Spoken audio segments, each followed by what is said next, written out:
Good afternoon. I'd like to call to order the HR committee.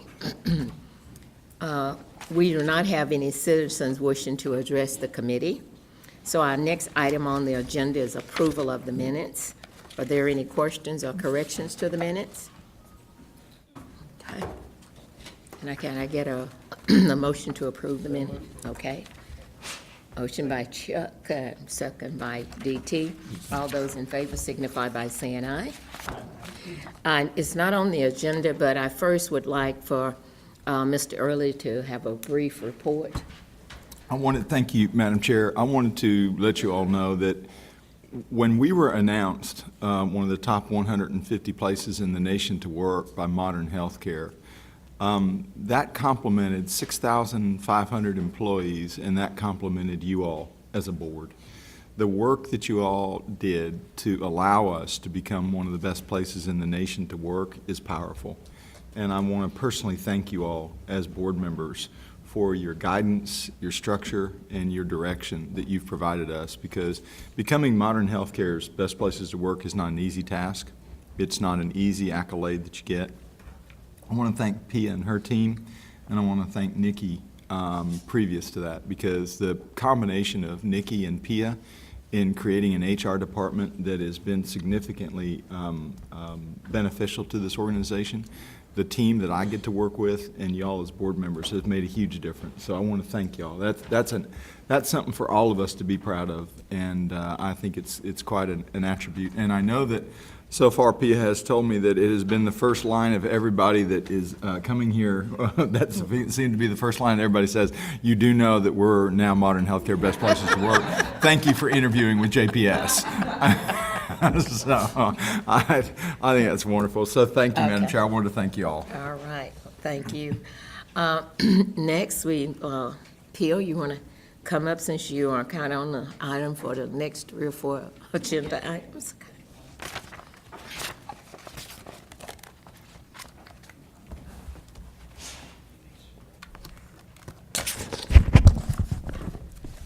Okay, good afternoon, everyone.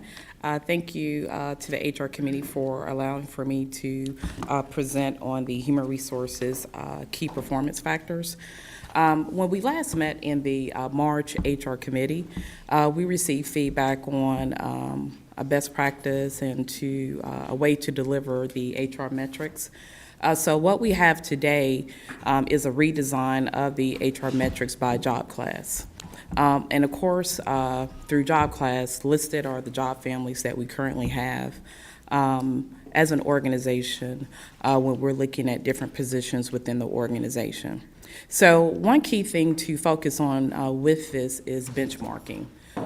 The reason why we benchmark, because we want to ensure that we are competitive and relevant to industry standards relating to turnover, involuntary turnover, 1-year turnover, and 90-day voluntary turnover. If you look here on this piece here where it's the Saratoga benchmark, that's the Saratoga data that we benchmark against through PricewaterhouseCoopers to assist us in ensuring that as an organization that we are focusing on where our targets need to be relating to turnover. Okay. Some of the key wins when we look at the turnover data, I would like to look at nursing for a quick moment. When you look at nursing and you look at the annualized voluntary turnover, nursing is doing very well because when you bench it against the Saratoga data, they are sitting in a good place. A great focus with them is relating to the 90-day turnover, because that's a key measure that we do want to focus on with 90-day hires, ensuring that we are hiring appropriately and that we are also taking the time to orient and train our team members as well. So with the nursing team, that is a win for them because they are below the standards in the 90-day window at 4.41%. The industry standard with Saratoga is 7.3%. Another area too, when we look at it, is patient care support.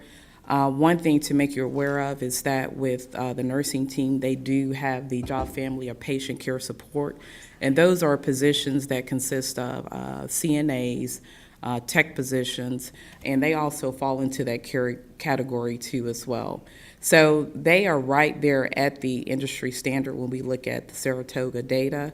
And then we also need to do some focus with the voluntary turnover within that 1 year. But also, too, that's a win for them as well because they are a mixture with the nursing job family as well. Some areas that we need to look at far as opportunities is looking at management technical and the management positions to identify, looking at through exit interviews while we are having turnover in those areas. But we know that there is more work that we need to do there in focusing on the turnover by job class. One key thing to point out with this is that the measurement period for the turnover data was October 1st, 2016 through April 30th. The data that we looked at before relating to the turnover data was by quarter. So this is from October until April 30th, 2017. Are there any questions relating to turnover?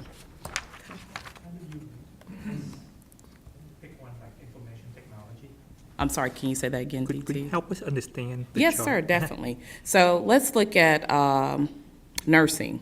So when you look at nursing, the active employees in the nursing job family, and these are all of the positions in the nursing job families to include RNs, to include clinical RNs, probably about 300 jobs that exist in the nursing job family. So the active employees, meaning they are active within the organization, is 1784.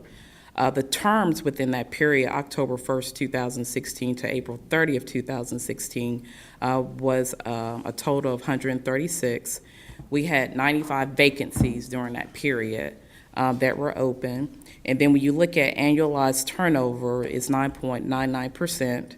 The annualized involuntary turnover is 3.07. Annualized total turnover for that group was 13.06. And then the 1 year turnover was 19.67, and then the 90-day is 4.41.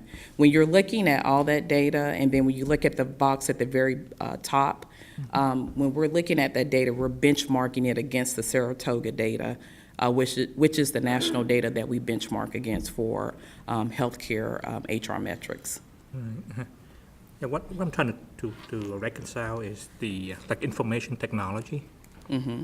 You have 6 old terms, and then less than 1 year voluntary turnover is 31.17%. Yeah, I wasn't sure how to get that high, but the number is so low. Say that again, I'm sorry. If you look at that line, like information technology, Mm-hmm.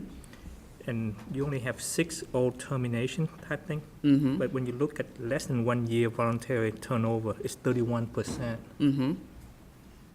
Exactly. So again, this is not by quarter, Okay. it's by October 1st, 2016 through April 30th. So the data is going to look different than when we pull it from a quarterly basis. It's not quarterly data, it is from the measurement period October 1st to April 30th. So the data will look different compared to when we pull it on a quarterly basis. But I think his question was if Okay. they had 151 active and only had 6 turnovers, Okay. and how did that, even doing annualized, come up to be 31%? That's, Okay. that, I think that was the question. Okay. That might be something we need to go back and And look relook at. at that data. Okay. Because something, 5 to 6 months, we have had 75 people turn over in there. Say that again? In the 6 months before this data, correct. I'm sorry, say that again, What's sir. reported in actives, all terms, and Mm-hmm. vacancies is within this timeframe only. In this measurement period, yes. But when you look at the annualized, it is taking the entire year. So 1 year's worth of data, not the 6 months that's October through April. oh, okay. All right, I guess the measurement period we had was October 1 through, Want the full. okay. Yeah, and that looks completely That's the- different than quarterly data. Then, oh, okay, Yeah, it One more does. reason why it's good to have you on this committee. okay, all right. 31% of the 6 that turned over. Sorry, I'm saying What that did you again. say? Maybe 31% It- of mhm, the 6 that turned over, not 31% Right. Exactly. It's 31% to 6. I'm lost. So what Sharon's stating that possibly it could be 31.17% of the 6 that is 31% of the 151, which got that number. But the piece that we have to think about, it goes to what was stated, is that when you look at that measurement period, it's going to look completely different compared to the quarterly data. And that's something that we have to think about as we have each HR committee going forward, because each HR committee, we're going to be looking at job class, and then we're going to be looking at quarterly turnover as well. And those numbers are going to be looking different depending upon the time when that data is presented. Right. Because your annual is going from It's annual, and annual then it's from. quarterly. Okay, Yeah. from the beginning up, okay. Exactly. Okay, all right, okay. DT, did you have another question? Okay. Well, I want to thank you for going back and answering all of the input and putting the numbers to it, because that was a question that someone had. So you did a very good job of coming back, presenting that information. Thank you very much.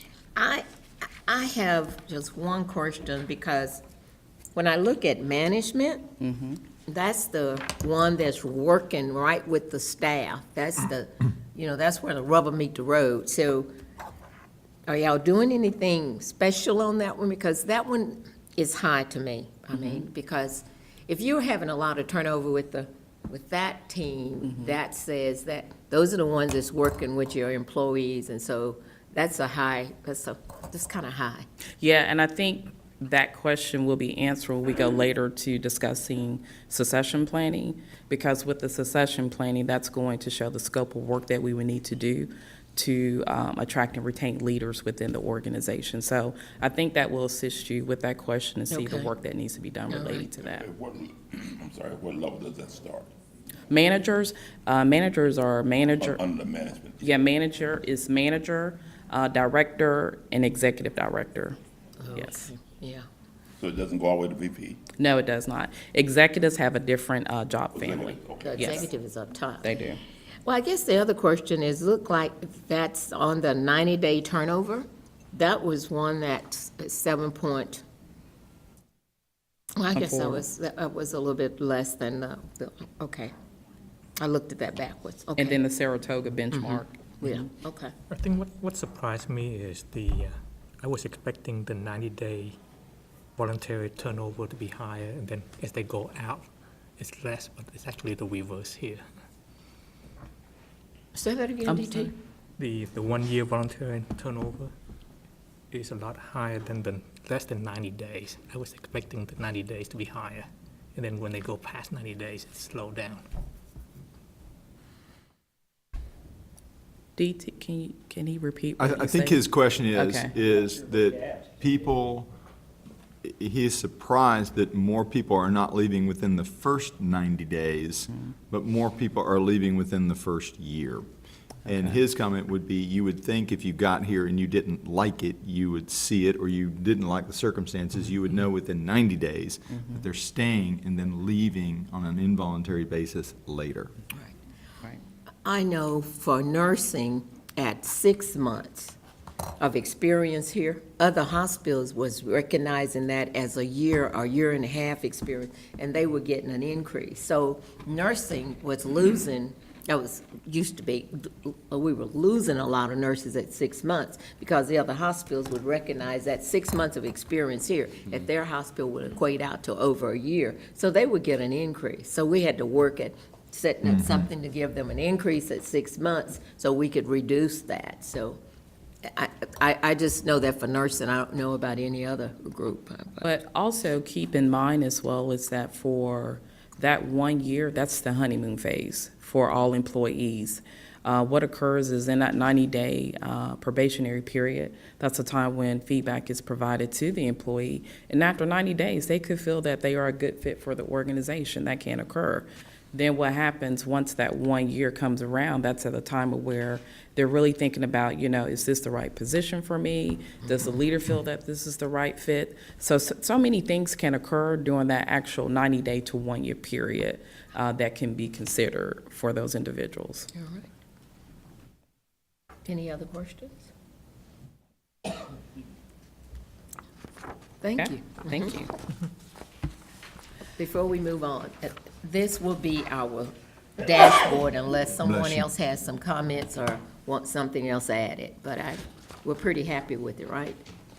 I know Tia and I talked about looking at a couple of more things to look at is our recruitment costs and some things, but we'll bring that back, okay? All right, Okay. second item. Yes, second item on the list is the Human Resources Dashboard relating to employee dispute resolution process. And just to explain about the employee dispute resolution process, this is a time where we have employees within the organization whom can go through the dispute resolution relating to if they receive a written counseling, final, or end of employment. There are two processes that they can go through relating to this process. They can utilize a panel, which consists of their peers, and when I say peers, individuals that are in equivalent positions, and then also leaders that are on the panel. And it consists of 6 individuals, and they have a choice to pick those 6 individuals to be on the panel. The second process that they can utilize is going to an executive and presenting their case to the executive on why they feel as though they should have not received that written, final, or end of employment. The purpose for this dashboard is to show you relating to employees about the process, about dispute resolution, to ensure that they understand the process and that they understand that they have, I would say, the right or they can participate in this process. So looking at this data here, it shows you the top reasons for why we have individuals that depart from the organization. As you can see, those are relating to work performance, policy violation, and attendance as well. We pulled the data from 2014 through 2016, and the dispute resolution process that we currently utilize within the organization, we started this process in 2013. So we have the data for the last 3 years showing the individuals that took their ability to participate. Now, when we present this information to employees relating to dispute resolution, they are not required to participate. It is their choice. We do not make them do this. So I just wanted to put that out there just so that you can have a clear understanding that it is their right and their choice to participate in dispute resolution. When you look at the numbers from 14 through 2016, it shows you the number of individuals that did participate in dispute resolution. Of those numbers that participated for those years, for 2014, we had 5 dispute resolutions that were overturned. For 2015, there were 10, and then for 2016, there were 11. So it shows you that this is a good faith effort from the organization, showing that this is a great process for employees to utilize if they do want to participate, and their voice is heard when they go through this process. So wanted to show this information to let you know, again, this is relating to written counselings, final counselings, and then also end of employment, and that we utilize this, I would say, very heavily in the organization to make employees aware what they can do when they feel as though that they should not have been counseled for their performance or any other indications as well. Are there any questions? So Yes. half of them go to dispute now. Half of them? Well, again, when we look at the numbers, and when we look at 2016, the number of dispute resolutions that were held were 673.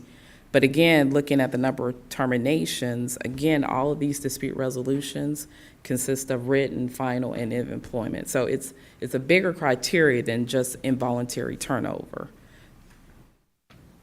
So when we are looking at the numbers of involuntary terminations is not a key indication. You're saying this is involuntary termination, but all involuntary terminations do not request it. They do not. And it is not just involuntary term. If I have a write-up and I want to dispute that, so of that, 73 folks decided that whatever happened, I want someone to review it. Right. And so of that 73, 11 of those were reversed or turned over in some type of way. They were. Okay, about 10, a little over 10%. Oh, she gave us the number. It's not up there. She just voluntarily had that information. If we present it again, we'll have it on there with some percentages, so. Okay.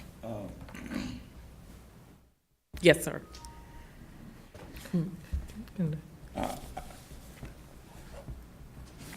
Okay, let me just, I'll deal with 2016 for a second. Okay. The 73 dispute, let me back up. Give me some examples of a dispute that a person would file that would go through a dispute regulation, resolution. I mean, where? So, for example, what can occur is if someone is, they receive a written for attendance, they can go through dispute resolution. If someone is terminated for performance or attendance, they can go through dispute resolution. So it's anything in that criteria, we open that door to allow for their voice to be heard on if they feel as though that they should not have received that counseling, or do we need to reverse it? So when you think about us as an organization, when we receive DFW Top 100 Workplaces, when we just received Modern Healthcare Best Places to Work, these are the practices that you have in the organization for the employee's voice to be heard, to show that we, out of good faith, listen to our employees. And it's evident through that when we look at 2016, where we had 11 reversals relating to dispute resolutions, and that speaks very highly. Okay. And that could be, when we say dispute resolutions, it could be the panel overturning, or it could be an executive that heard that employee side that's overturning that resolution as well. The reason I asked that, because I just want to make sure that employees didn't feel they could go just because you're my supervisor and we just don't get along, you know? This really is performance-based, that's substantiated by written. Counseling. Okay. Yeah, and also too, with that process, what can occur is that step one of that process, they can go to their leader and have discussion with their leader to discuss reversal of that. So that's where we open that door for two-way communication to occur, for them to have that discussion. If they feel they do not receive resolution from there, what can occur? They can move forward with the panels. My other question is I don't know if we've looked at this. When you look at 2014, I'm at the involuntary termination for a second. 144, then 173, then 163. Our organization grew also. So I just want to say that they may not want to be careful that we say, wow, it's 173 involuntary terminate, but if you equate the number of employees we had at that time versus the number that were terminated. Right. It's a small percentage. Yeah, because, I mean, you know, you say 163 in 2016, but we maybe, 1,000 employees more in 2016. Right. You know, so. That's a good point. This may be out of line here, but I think I want to, in 2015, I mean, the whole time I was on the board, only take one case of wrongful termination. And the whole time I was here, I only take one case of wrongful termination on medical condition, and it went to dispute, and it got reversed. But the thing is that employee actually was moved to the night shift, make it it's almost borderline retribution. And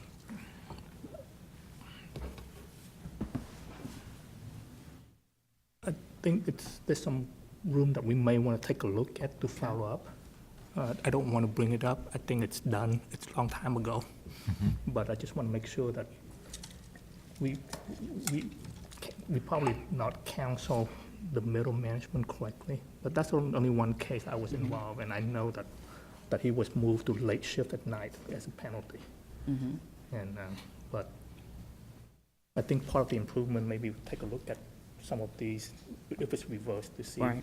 anything we can help. I'm not talking about penalizing anybody, but Right. just as part of ongoing Got it. improvement here. That employee worked in the radiology and MRI machine.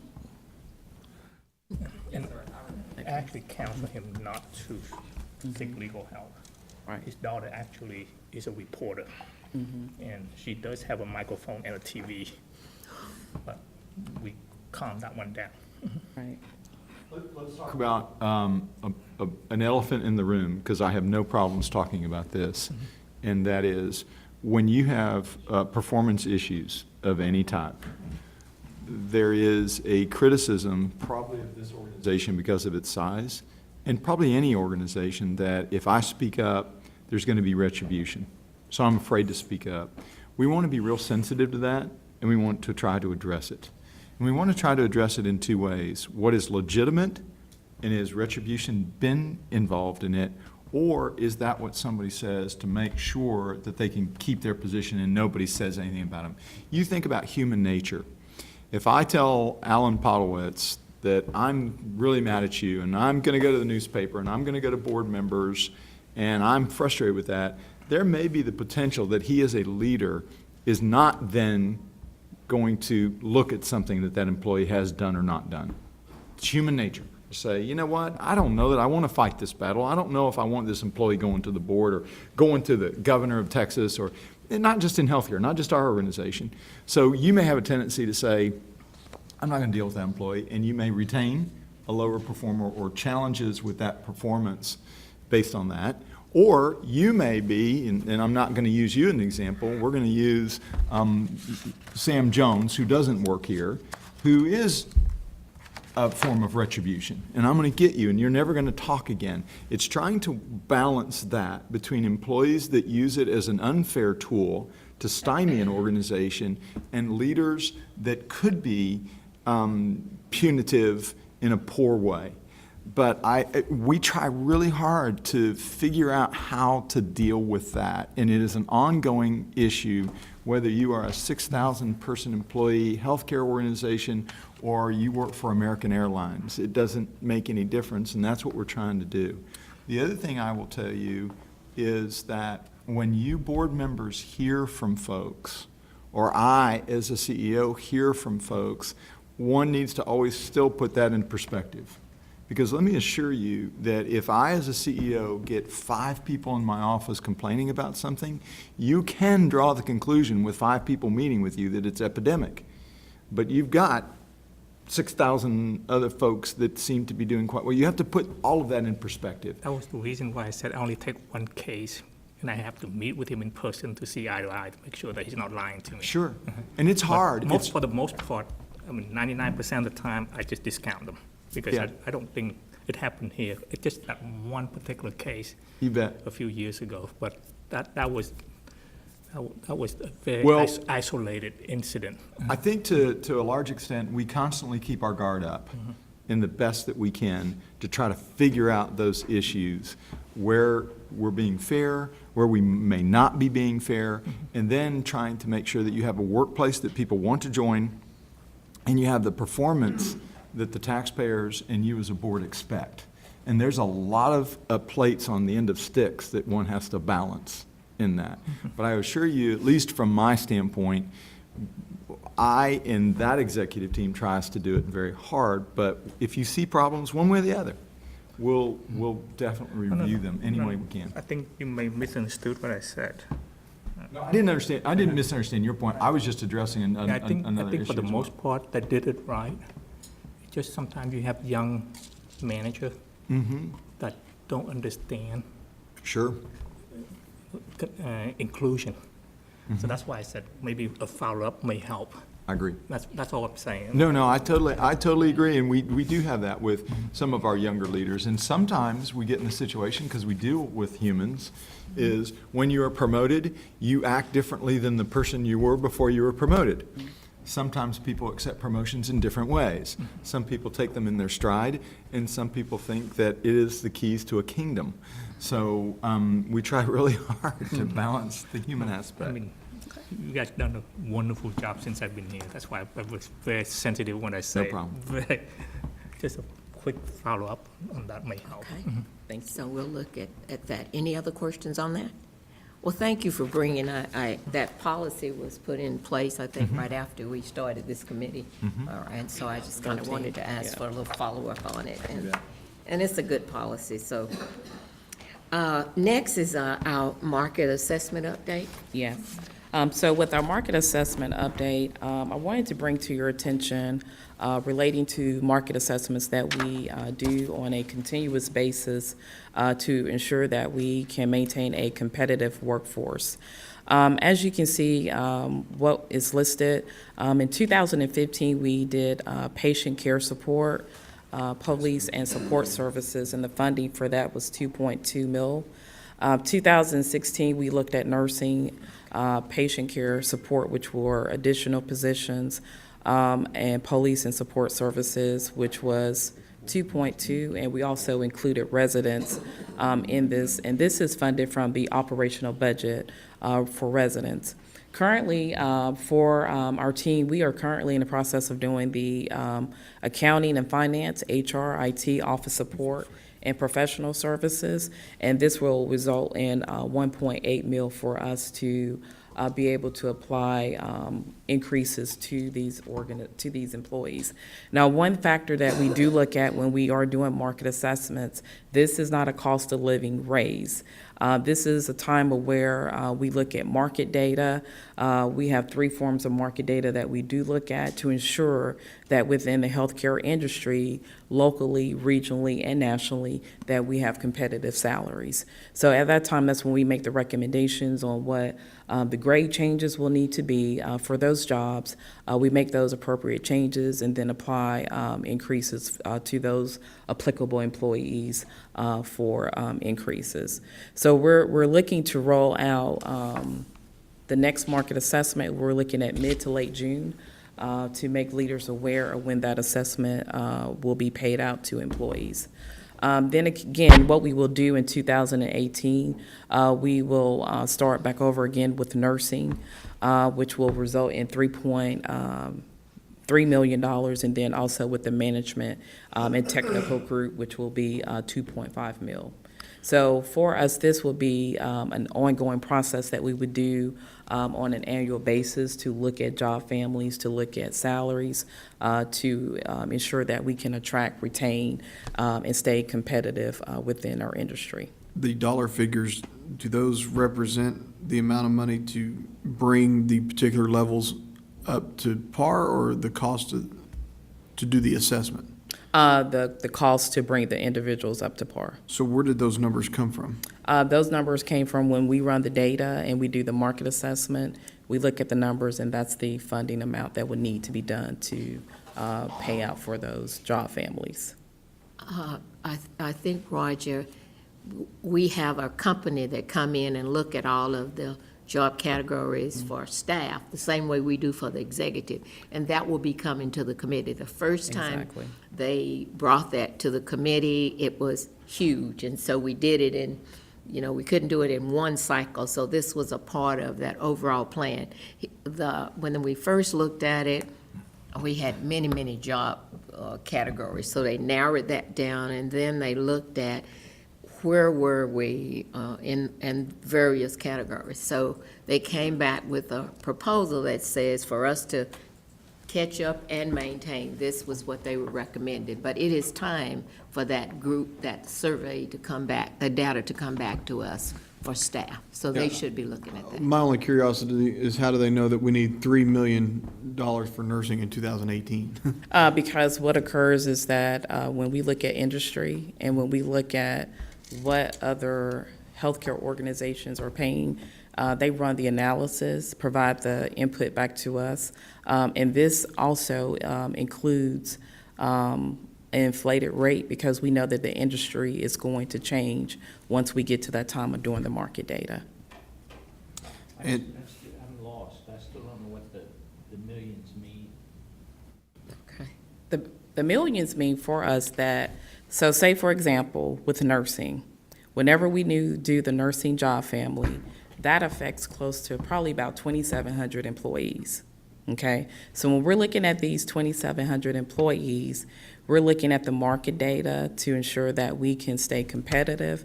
And what we apply is at that time, based upon their years of service that they have provided to the organization, we provide a percentage amount to those individuals. And once we do that to that 2,700 or 3,000 employees, that's going to equate to us paying out that $3 million to bring those individuals up to the appropriate salary range for their current roles.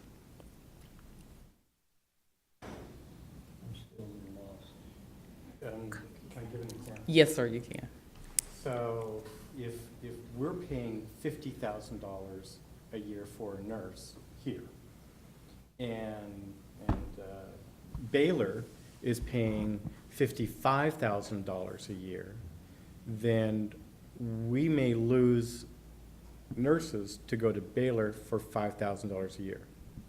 But what we're doing is a market analysis that's saying not just Baylor, but All Saints, and Plaza, and Hughley, they're all paying $55,000 to $60,000 a year, which means that we're a great place to get training, but we're not a great place to stay.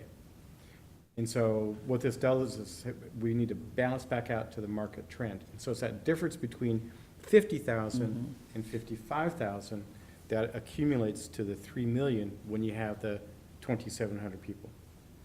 We have that with our techs. We pay $30,000 a year for our techs. They can go work down at Springwood for $40,000. And so guess what? For them, it's easy for them to leave because they can make $10,000 a year more, even though I think we're better people. Provide better care. So it would be the market difference times the number of employees in that category that would come up for the 2015, for example, would make the 2.2 million. Yes, sir. Yes, sir. And that was identified in our market analysis as the critical positions. They always project that, and they said, you're going to have some positions that are going to move faster than others. And so nursing and that technical one is one that they always point out in the I survey. understand that point. How do you get to what Roger said? How do you get to the 3 million for 2018, which is not even here yet? Because we have already done an analysis. We've done the work already. The work is sitting there. So when we have done that work, what we have to do, we have to analyze all the positions. We go out to the market, and this is by us using market data. When we have looked at that market data, the market data communicates to us where our job codes need to sit. Those job codes, they all have assigned salary ranges. Is either do we keep that job code as is, or do we move that job code to a new salary range? With that, once we look at that data, when you look at all the employees that we may need to adjust appropriately, going by the example of where an employee may make $50,000, they get a job offer for $1 more. Well, for us within JPS, what our goal is to maintain our current employees. So what we are doing, we adjust those individuals appropriately to make sure that they're making the appropriate salary, which is competitive with the industry. That's how we get to that. We're looking at industry trends, and we're looking at where the market is going. Right. That market change for 2018 could be significant if Baylor says, oops, we're going up $4 an hour increase. That number's going to change. That's based on projected numbers that we can see. Just like if you invest in the stock market, if your stocks stay the same, this is where we think you're going to go by the year 2019. The other factor that's not in here is the amount of loss that an organization takes when you retrain and you lose somebody. Well, that was actually one of my next questions was what happens? Where, is that built into that 3 million at all? That number is not built in, the retraining and the retooling and all, because we can try to do that and try to look at the cost of losing an employee, extrapolate that over the number of employees that were lost and what it would take to retain them and keep them. The other factor that is important with these numbers is this is not going from an airport hub to making a decision as to whether you live in Dallas or Atlanta and going to that hub. This is so tricky for us because you have a concentrated workforce in a concentrated area, and you turn down Rosedale and you take a right or a left. I understand. So that's why these numbers are so important. Yeah, because I kind of said what Roger has said, I mean, in this public sector, is that even though you see the 3 million or the 2.5 million, that's good for HR and Sharon to look at and have an idea, but you're not guaranteed it's going to hit that number. I mean, you know, because you look at the inflation cost at the same time, and then when they compare the study, but it is a good number to gauge on where we're going to be headed. But that number is not sunk in cement, but it's a good gauge to know where you're going to go. This is on top of the yearly salary increase. Yes, sir. Yes, It is. yeah. It is. Continual in perpetuity for those job codes. My question is so in 2018, are we going to budget additional $5.5 million in the budget to cover this stuff? That's what we're asking for. Sharon has a lot of money over there. That's what we're asking for. Okay. Yeah, that's what we're asking A lot of money. It may be a little bit higher too, because if it's as hard as when we convert Epic and all the IT people go up, with all the patient center, medical home, macro, and all that stuff kicks in, you reach out, those people now Right. working part-time behind the phone, they can make a lot more money, so we have to be very competitive also as well. And one thing I think is a plus that this is taking place because the award that JPS got about the top 100 employees know that we are looking at them and, you know, considering looking long range to try to retain them. I think that's a plus. Yeah.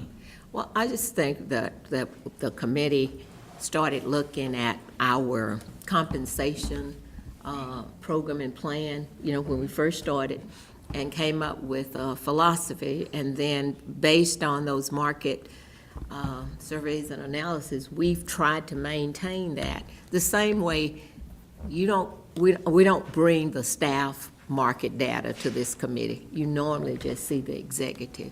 But, I mean, when I don't have anything to plug in, I'll bring it in so we can go through it. But it's a wonderful report to look at. When we first started, we had to look at it to get a better understanding of how they was doing that. So I can look at bringing that when we bring this data back. Any other questions on it?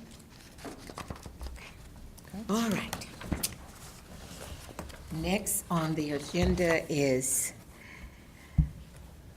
HR committee assessment. Okay. Yes. I was getting excited. I thought I got to my other one. We are almost there. Yes, we are. We are almost there, I promise you. So the next agenda item is the Board of Managers Human Resources Committee Assessment. It is that time of year for this to be provided and to receive your input on the assessment. Purpose for presenting this to you today is just to get your approval that you are okay with this template to be sent out. If you're okay with the template to be sent out, to receive your input. What will occur from here, Elva will send this out to the board committees, and input would be sent back to Elva to generate that data. Is there This anything? is just looking at how effective this HR committee has followed through on what our charges are. And so Robert and Bill and Sharon have input on us too. If you would like for them to, yes. All right, okay, I'm okay with it. And we're going to compare that to national averages, and we're going to compare this committee to benchmarks. And any of y'all All will right, reach out. I'm open to it. Okay. Okay. Did anyone have any questions on it? Because we are required to do it annually on us. We're a little slow, but we'll get it done this year. Do we need a formal motion? Do I need a formal motion on this one? No. I don't think so. But when we need one, we're gonna go to you. You know that You're the man. So, but what we will do is send them out to the board now. Yes, we will and send to the out. different groups, and then we'll get a summary report back. Okay, Exactly. all right. And we'll present it in the next HR All committee. right. Okay. Okay, succession planning update. Let me begin by telling y'all, and we appreciate your being euphoric about it. Here's the situation that we have found, and I've read a few articles about this. Healthcare in particular, as an industry, has not done succession planning. We are not an organization. When DT first came on the board, one of the first things he gave me was a succession plan for another organization. It is most uncommon for organizations in healthcare to have succession planning. But I think when you look at best practices and you look at an organization that is evolving to be a better organization, succession planning is a critical element. The approach that we've taken with Exeter, which I'm proud of, is there's a variety. I can't find any literature on the best succession plan. You can find one that says this succession plan worked really well at company X or company Y, or this, but industries are different and the approaches to succession planning are different. What I'm impressed with our work with Exeter and talking to a few of my colleagues in the industry is what we have tried to put in front of y'all today is a succession, and if you asked 10 people to look at 10 succession plans, they would see 10 succession plans. There is not, one is one. One of the things that we wanted to put together is how do you put the best pool of people inside your organization to be able to successfully move up in that organization. Whatever level you are, if you're at level Y, how do you move up to level T? If you're at level T, how do you move up to level D? How does that happen? How do you move through the organization? This is not a plan that says if so-and-so leaves their position, then so-and-so moves into that position. This is not a succession plan for the presidency of the United States and the United States Congress. That's not the way this works. And it wouldn't be good. You would be so divisive if I said, okay, if so-and-so leaves, then Joe Smith is going to move in or Jane Smith is going to move in. The divisiveness within your organization to select your children in that manner would be horrible. So what we want to try to figure out is how to put a plan together that you as a board and we as an administration know that we have the best pool of people to quickly move up in whatever position changes happen. And so I'm proud of the work that PIA has done. I'm proud of the work that Exeter has done. And PIA is going to introduce the Exeter team. I think most of y'all have met them and seen them and worked with them before because we've used them quite a bit. But I just wanted to let y'all know that this is a step in the right direction for a best performing organization. It is not a step that most of our colleagues in the healthcare industry have truly addressed. Okay. Well, thank you very much, Robert. Before we do move forward with the presentation, as you all see sitting behind me, we have Audra and we have Lauren, who was part of this great project for the organization. And they were dedicated in assisting us in moving forward for us to be able to produce this and present this to the HR committee. For myself, I ditto Robert's words. This was a great project for us to do to assist us with the organization, with our leadership. When we think about our leadership team, they are the core to our people. With leaders, it's imperative that they are developed, it's imperative that they are competent in their roles, and it's imperative that we have plans put together for these individuals to be successful to the organization. With this succession plan, it was intentional, and the reason why it was intentional for us is to ensure that with our leaders that they have the appropriate tools to be successful in their roles. We want to ensure that they are engaged, because when we look at engagement, what is the key factor to engagement? When we have high engagement, we have high patient satisfaction. So the core to that is making sure that we do have leaders that are developed well, that leaders that understand their roles, and leaders that have the ability to develop others as well. So let's get into the presentation here to talk about the project overview.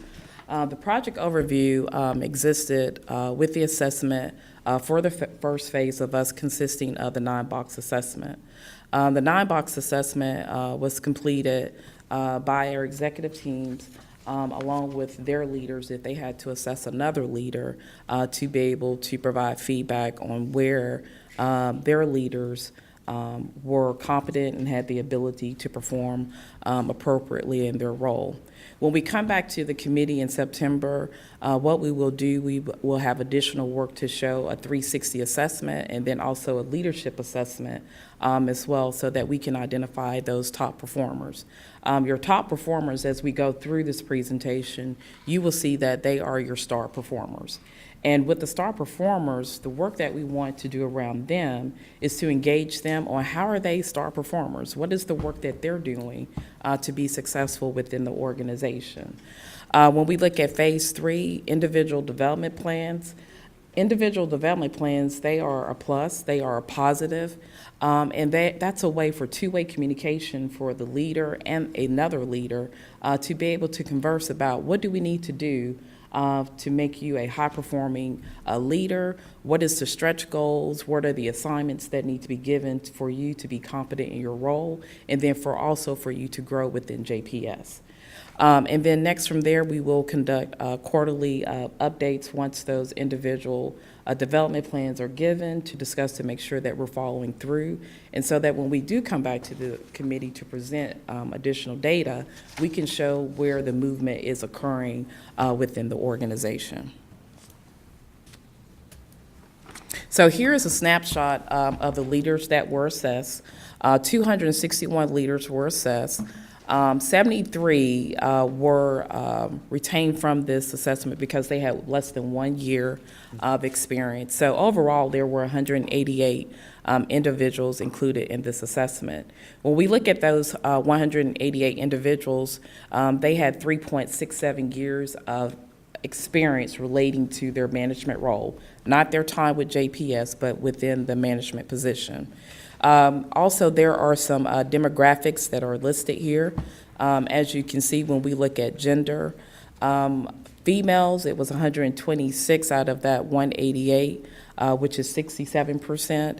And then looking at males is 33% and 62 out of the 188. We also included race and ethnicity with that, looking at the non-minorities and then also the minorities and then also the age groups as well.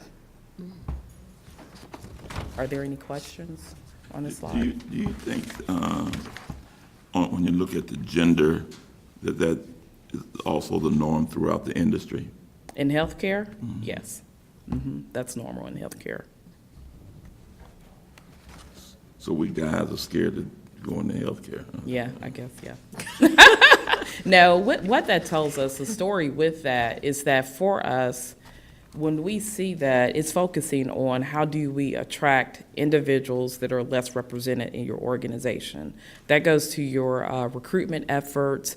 What does that look like? For us, we're building a affirmative action plan, and where we're less represented, that shows that with our recruitment efforts, we need to target colleges, programs to be able to utilize and represent us in that organization. So to answer that question, that's the best way to look at that. And we have to put a strategy around that piece as well. Any other questions? Okay. So here what we have is a 9-box summary. The 9-box summary basically consists of leaders, their performance, and their potential. When you look at the 9-box, if you look at the very bottom here where you see potential, this shows us where leaders have the potential to perform in their positions. And then here on your left side, you see their performance. So you can have someone that is exceeds expectations, but they may not have the ability to move into another position for another 2 to 5 years. Number one, with that potential piece of it, it's truly the impact that a leader has to JPS. Are they strategic? Do they have the ability to have employees follow them? Do they have the appropriate communication skills to be able to converse with employees in crucial conversation? So when we look at their potential, it's the impact that they have to the organization, to assist the organization in moving forward. Here, when you're looking at the superstar, we have 13 employees there that are superstars. What our strategy with that is, how do we get our other employees to that superstar range?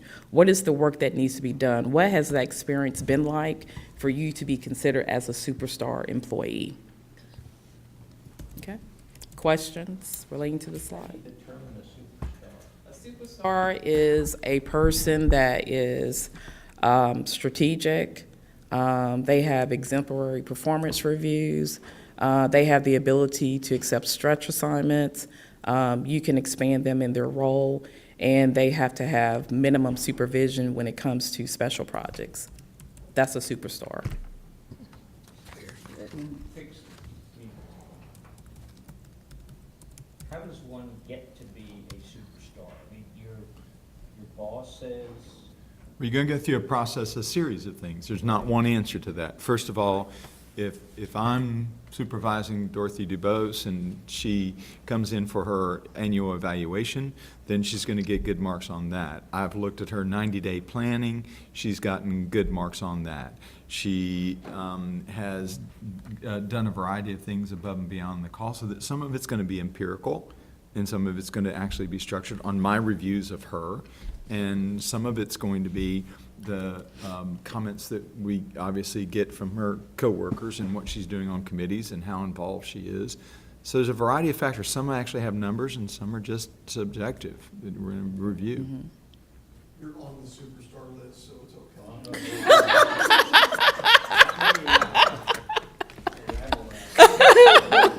Let's just say you're on a list. get in line. Get in line. Any other questions on that slide? Thank you, Dorothy. Yeah. A good example of that would be, for me, is, I forget what we call that, the program where you give the employees the awards, Yes, the Excellence Awards. the Excellence Award. And that employee gets it this year, but you see that same employee at that same level after they get the reward, that would terminate them a superstar, basically. Golden Stethoscope Awards, right? A variety of awards that are selected by their peers. Right. It's not just a supervisor, it's peer awards, those type things. All are factors, all comes to a culmination. Yes. And then also here, when you look at the rising star, these are your high potentials. It's not the church, those are peaks. 3 people in the I'm losing this committee. Any other questions on that one? All right. So when we look at the 9-box summary with demographics, this is very valuable for us to see the data that is there. When we look at the data, that more than 90% of the JPS leaders, they either meet or exceed. With that, what we're saying is that with the 90%, we have individuals that we truly need to focus on and identify ways to be able to move them into the other categories. So when we look at the core contributors, that is a category there that is well represented for minorities and then non-minorities, and also under the age of 40. But with that, what we need to show is that how do we get individuals prepared to move to other roles within the organization, and then also out of their comfort level to be able to perform. That will be a study that will be done through the individual development plans. And when we look at the IDPs, which is their individual development plan, no two employees' individual development plans should look the same. So what that strategy will be is once we develop, that's how we will know how we will be able to move those individuals to the next level to be prepared for the next level position. Questions? Okay. So looking at the next slide and look at the question, when will this leader be ready to move into a different role? So when we look at this slide, the story that it is communicating to us and the story that it is telling us is that we have 102 employees out of the 188 that are well-placed. So when we look at well-placed, that means that for these individuals, they do not want to move to another position. They're comfortable in their roles. But what we have to do, we have to be able to provide, I would say, an IDP for these individuals to grow and develop so that they can be able to assist us with benchmarking and leadership for the organization. With that, when you look at the industry standards, that is a very high number for us to have when we look at employees that are in the well-placed, no more moves. So we have to focus on putting individual development plans to move those individuals to ready within 2 years or to the ready now phase. When we look at ready now, looking at those individuals, we're saying that out of the 188, we have 26 employees that are ready now to move into the next level role. Now, the no more moves, that is based on their current job performance, or the individual in particular says, I'm happy being manager of such and such? It could be a multitude of different things. It could be through conversation, two-way communication between the employee and leader. They communicate to their leader that, you know what, I'm comfortable here, this is what I want to do, I do not want to promote up to the next level. Or it could be identified through their performance. You can have individuals that are proficient, and that's where they maintain. They never go down or they never progress up. They just maintain that proficient level. It's more like subject matter expertise. Personally, that drives me crazy, but. I'm worried about somebody who's just happy. But yeah, but that, right, for the number of leaders that were assessed, that's a large number of leaders that are just well-placed, no more movement. So our strategy, when we get around to developing IDPs, we need to put a strategy around, well, when we come back to the table again, that number should decrease. And how do we move them to the ready now box? Yeah, okay. Dorothy, Let's pick that box there. The 71, is that 71 people that survey or 71 that fit into that category, or what is that number? The well-placed, no more moves. So when you look at the very bottom there, when you look at race, age, and gender, so female, that's 71 employees, and then that's 31 male employees that are well-placed, no more moves. Okay. Any other questions? I just have a question for you. Just It's going to be what interesting data. the lady that It the is. scholarship is named after, will it be? Brown. Will it be Brown? She stayed a nurse her entire time, didn't she? Right. She did. She did. 50, Good example of, Yeah.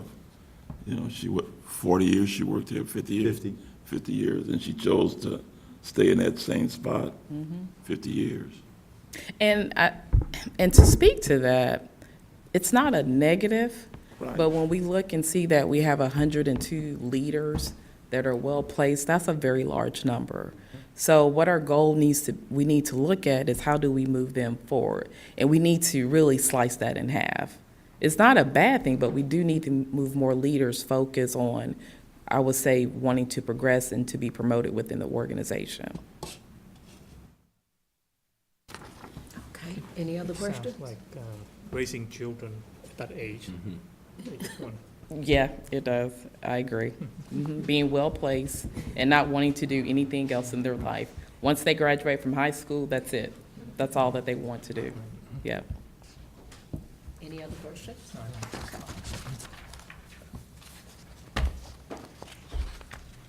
So when we look at future focus and when we look at this work, we look at what do you see as this person's next role at JPS?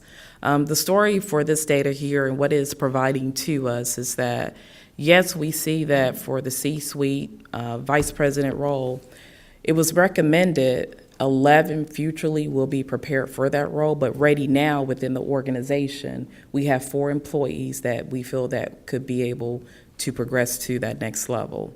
So when you look at the numbers, that's the number that was recommended for the amount of individuals that could be prepared to move to the next level. But when you look at the ready now, that's where we're able to progress and move those individuals to the next level.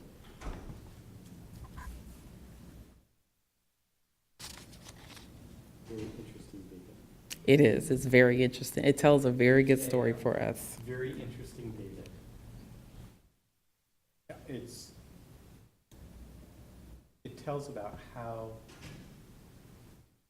well-established we are, how really good we are in having such depth in a lot of areas that we may not immediately recognize. But by taking a look at it, you know, oftentimes it's, well, you know, if I leave, who takes my place? You know, who's going to do these things that I do? And we've got some depth within our organization that can say, we have people who can step in and continue in the same pattern that we have now in terms of forward thinking and moving forward. I just think it's amazing. 188? 188 leaders that were assessed. Okay. I agree. It's good. Exactly. Okay, all right, okay. So when we look at next steps, for us, what will occur, this will be phase work. Because what we want to do with this work, we want to be able to conquer this and cascade down to our frontline employees. When we come back in September to present the next phase of this work, we will have prepared the 360 assessment to be able to identify those top performers as well as their leadership assessment. We will, at that time, when we look at those top performers and the individuals that we need to identify to move them to the next level, what our plan is with the executive team is to sit down and identify preparing individual development plans for these leaders. And what the individual development plans will look like is not going to be the leader's responsibility to develop, but it's going to be the leader and the employee developing the individual development plans as well. What does that look like for us? We already have some of those strategies in place. We have LAP 1, LAP 2. We have lead, which is taking the lead, which is going to be for our supervisors and our team leaders. And then what will occur too as well in 2018, we're going to look at additional leadership roles that we need to play and put into place to be able to create and be able to have a well-defined practice in place for our leaders to say, hey, let me take this class in this session to build on my communication, my writing skills. We're wanting to make it to a point to where we have the in-house tools and development processes in place to develop our leaders appropriately. So when we look at this work here, it's going to be quarterly updates. It's going to be quarterly check-ins on those individual development plans. And what we have to remember is that with the IDPs, no two employee IDPs will look the same because everyone has a different competency level, everyone has a different learning level, but it's what is the employee wanting. And what we want to do is see when we look at that well-placed number, we want to see that be a slightly smaller number to move forward, to move those well-placed into other categories to get them prepared for other roles within the organization. So next steps, we'll come back in September to talk about the high performers. Then next year, what we're going to look at is cascading this down to our frontline employees, and we know that that will be a phased approach because that's going to be thousands that we're going to have to work with in getting this developed, and then we will report out on what that strategy will look like, how the learning process has taken place, and what is the difference with that. Has it reduced turnover? Has it increased our engagement? We want to be able to put metrics to what that learning process has looked like for the organization. Any questions? Yes. You know the scary thing with all of this? That we could be training a team of individuals to leave us. Yeah. Yeah, you're exactly right. Yep.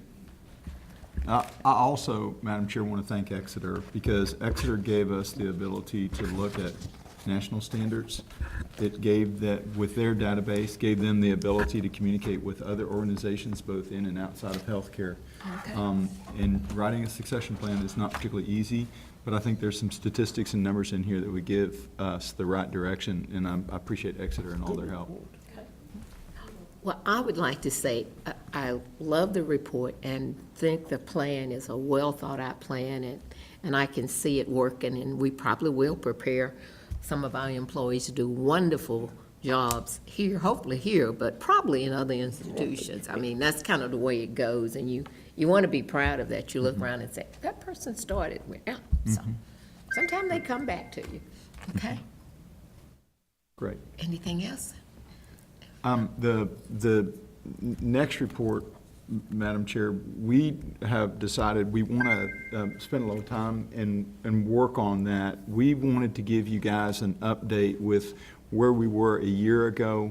We want to talk to you about the performance and where we've gone. So I ask you if you would not mind, we'd like to pull this report for now. Okay. So that we can come back. I think there's some specifics, and I think we've done some things that would be very valuable. And I think we can show the committee that. So if you all don't mind, we'd like to go ahead and withdraw that report from now and then bring that up next meeting or the meeting that you suggest. All right, I can see us pulling it, and we'll figure out what's the best day, because it's going to be a big report, and it's going to take a little time, and so Pia took all the time today. She did. She did. Way to go, Pia. Thank you. So- No, thank you with Exeter Group. So Okay. they were All great right. partners Thank you. in providing the data. It was a great exercise. And the data tells the story of the work that we need to do with our leadership team. Because with our leadership team, we have a great team, but we want to ensure that we're providing them with learnings for their competencies to grow within the organization so that we can continue to be the best place to work. So that's our I don't think I'm the strategy. only one excited about this plan. No, I do not you're think not. I'm the only one You're not. excited about the plan. Ms. All Dorothy, right. I got Thank one you. quick question. Uh-huh. So, I think it's great for the leadership team, but how does that trickle down further so that you continue to, like a sponge, soak up the good from there and bring that group up? How does that happen? That's the work that has to be done. So we did phase work in this small exercise, but what will need to occur is going to be a bigger phase approach where, like we did the leaders, which is managers, directors, and executive directors. So the next group that we need to focus on is our supervisors and team leaders, and then the next group will be the employees. So out of this 188 leaders that we work with, well, 267, we're going to have to work with them directly for it to be cascaded down to their employees as well. Is that part of this $35,000 we approved from finance today for? No, that's Talent Plus. Talent Plus is our onboarding tool Okay. that we utilize for new hires. So it's Okay. two completely different Okay. All right. tools. Thank you. Yes. Yes. I think this is the part where you got me on the English one.